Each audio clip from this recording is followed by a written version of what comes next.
Même avec d'énormes budgets, les films ne sont pas à l'abri d'avoir des effets spéciaux bien pourraves. Salut tout le monde, c'est Xavier, bienvenue sur Watch Mojo français. Aujourd'hui je vous retrouve pour un nouveau top 10 des pires incrustations sur fond vert du cinéma. Dans cette liste, on va pouvoir admirer certains des plans dans des films d'après les années 80 qui, au lieu d'être impressionnants, instaurent plutôt un malaise. Pour faire notre choix, on a pioché dans les fonds du minable, les visuels cartoonesques et le rire, s'il est crispé, ça fonctionne aussi, qui résulte de l'aspect de ces effets. Mais attention, les films cités ne sont pas forcément des daubes. En parlant de navets, on ne va pas tirer sur l'ambulance, ne seront donc pas inclus les films de l'industrie indépendante ou les films de série B, même s'il y en a... la vache quoi. The government will probably give me an award for this. For creating an army of superhuman soldiers. You're crazy, you know that? You're sick! Numéro 10, la baston sous la neige, Speed Racer. Nice.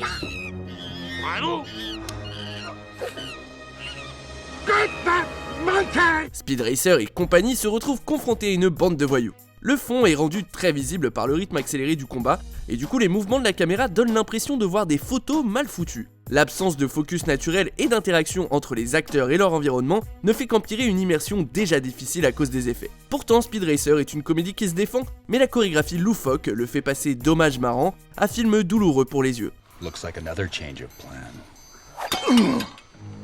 Numéro 9, l'attaque de la vague, le dernier maître de l'air.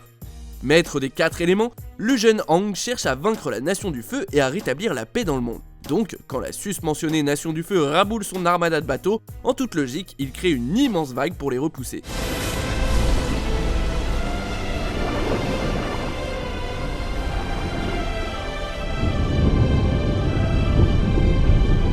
Et bien que sa vague soit majestueuse, les marins soldats de la Nation du Feu mettent trop de temps à réagir face à l'eau qui est censée être devant eux. Le pire d'entre eux, qu'on se le dise, c'est le génie qui essaye de toucher la vague, alors que dans le plan, on voit clairement une énorme distance.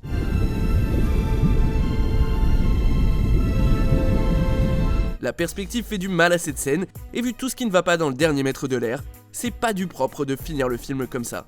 You stand alone. And that has always been your great mistake. Numéro 8, le surf, Los Angeles 2013. L'anti-héros Snake Plissken doit vite apprendre à surfer parce que des vagues de la catégorie tsunami ravagent Los Angeles. Let the front edge pick you up. Don't get on your board till you ride to the top. Don't blow it. If you fall off the board, it's the big white out. Got it? Sauf qu'on a un peu du mal à croire qu'il est vraiment en danger puisque l'eau éclabousse de façon pas du tout naturelle les deux surfeurs et la falaise à côté. La lumière correspond rarement à ce qu'on nous montre en arrière-plan, en conséquence les vagues font un peu image d'archive. Il y a des gros plans qui servent un peu à atténuer la nullité des grands angles, mais bon...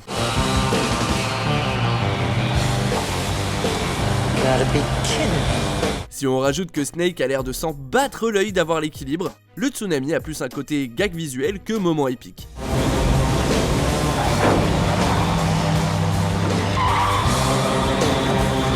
Numéro 7, le saut en voiture, 60 secondes chrono.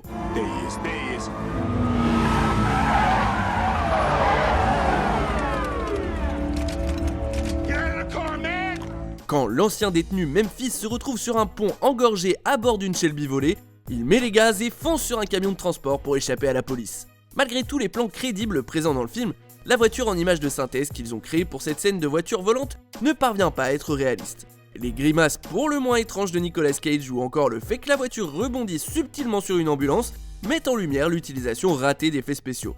Malgré le choix de la sécurité en termes de visuel, la triste dégaine de la Shelby fait s'envoler l'intensité de la scène. En plus, 60 secondes chrono mérite mieux quand on voit toutes les autres super scènes d'action. Numéro 6, les scènes d'action X-Men Origins Wolverine. Dans cette scène du préquel solo de Marvel, on retrouve Wolverine qui affronte des méchants dans un hélicoptère, bien qu'il soit plus ou moins vulnérable à tout ce qu'ils peuvent lui balancer à la tronche.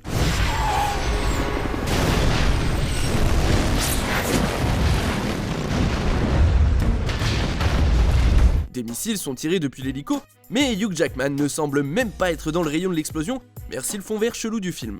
La scène devient quasiment comique parce qu'en fait, les véhicules, comme les acteurs, ont l'air de morceaux collés sur la scène.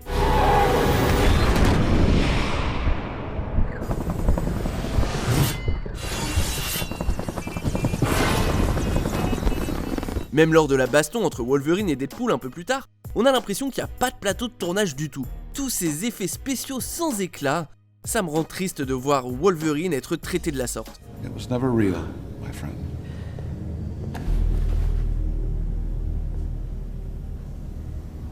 It was real for me. Numéro 5, les costumes et l'espace Green Lantern. My face is just getting warmed up.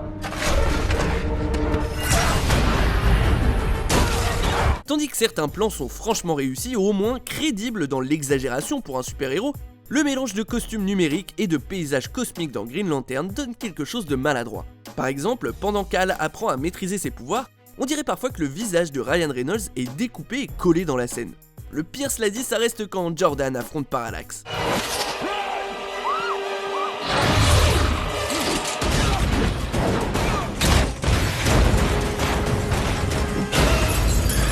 Pendant ce combat, on voit bien, à cause des paramètres de la vraie vie, les imperfections du fond vert dans le film. Et puis ce costume qui change en permanence de teinte quand il parle à d'autres personnages. Ce film prend des vessies pour des lanternes. Vous l'avez ? Wow. I know, right? Numéro 4, poursuite en moto, Torque, la route s'enflamme. Feds think you did it. Reapers think you did it. Hell, everybody thinks you did it. C'est le moment pour le biker Carrie Ford de monter sur sa bécane et se barrer après avoir été piégé et accusé d'un meurtre. Il se retrouve donc dans une fuite forte en gaz d'échappement à travers la ville. Sauf que pendant cette poursuite, c'est plus qu'évident que Ford est devant un fond vert, vu à quel point ça fait dessin animé comment il est séparé des voitures qui l'entourent.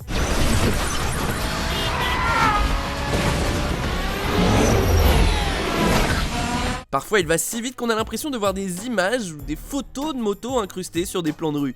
Étant donné que ce qui se passe dans la scène n'est pas du tout synchro avec l'arrière-plan, on se rend vite compte que les acteurs sont pas du tout dedans. Au final, cette course-poursuite est bien en dessous de la scène d'intro du film et de ses cascades vraiment explosives. What is it about driving cars that makes you all such assholes? Numéro 3, la chasse Alien 3. Prise au piège sur une planète carcérale avec un autre xénomorphe, Ellen Ripley collabore avec les autres prisonniers pour essayer de le capturer. Cependant, quand la créature finit par apparaître, le public n'a que des plans gênants de la bête à se mettre sous la dent. Bien que le monstre ressemble à l'original, c'est tellement mal monté dans la scène que les spectateurs peuvent discerner des nuances de vert dessus.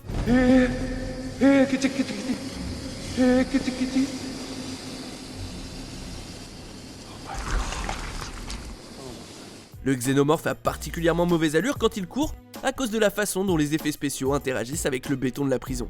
La tension de cette traque, qui est, je vous l'accorde, un peu effrayante, est complètement annihilée par les plans de l'alien. L'effet voulu n'est juste pas présent. De plus, personne n'a envie d'être clément quand on voit le super travail sur les costumes dans les opus précédents, et même dans Alien 3. Numéro 2, l'entraînement Dragon Ball Evolution. The Dragon Balls are within my grasp. And with them, the power to destroy this world. Le sombre Piccolo utilise ses pouvoirs maléfiques pour soumettre le monde. En réponse, un jeune garçon du nom de Sangoku entreprend de l'arrêter. La recette pour une aventure épique, hein ? Sauf que l'entraînement en hauteur de Sangoku est, au mieux, bébête. First one to touch the ground loses. Prepare to eat dirt. Des différences de coloration au gros plan mal foutu, l'arrière-plan dans cette scène normalement axée sur les cascades force à regarder plus loin. Le plus triste, c'est que le fond n'est pas très important pour la scène, on ne peut pas en dire autant de la scène où Sangoku saute par-dessus de la lave plus tard. À côté d'affrontements bien mieux chorégraphiés, cet entraînement de funambuliste est plus une régression qu'une évolution pour Dragon Ball. Goku, you rely too heavily on your external senses. To see, to hear, to touch are all overrated. On arrive bientôt à la fin. Nous publions de nouvelles vidéos chaque jour, alors abonnez-vous et activez la petite cloche et les notifications sur téléphone pour ne rien rater. Numéro 1, absolument tout le film. Les aventures de Shark Boy et Lava Girl. Les incroyables rêves de Max prennent vie et le plongent dans le monde de ses héros préférés, Shark Boy et Lava Girl. Malheureusement pour les spectateurs, la tentative de recréer ces rêves tombe comiquement à plat et nos trois protagonistes se retrouvent à se balader devant des environnements qui ne paraissent pas réalistes pour un sou. Hate to burst your bubble, Dream Boy, but I read your book. There's not one dream you've got that I haven't already seen. Que les acteurs courent sur des bonbons, de la glace ou même que dalle, c'est clair pour tout le monde qu'ils sont complètement déconnectés de ce qui leur sert de sol. It's no use! I'll melt the bridge! This place inflames me. On peut aussi voir des bouts de verre au cours du film et de nombreux gros plans sur les visages révèlent le peu de profondeur que peut provoquer un fond vert. Les scènes sous l'eau ont de quoi faire rire de par l'utilisation d'effets numériques et de ventilateurs à la place de véritables eau. Pour faire simple, Shark Boy et Lava Girl n'exploitent pas leur potentiel. It's up to you now, Max. Dream us out of here. We believe in you, Max. Vous êtes d'accord avec notre sélection? Dites-le moi en commentaire et checkez cette autre super vidéo de Watch Mojo Français.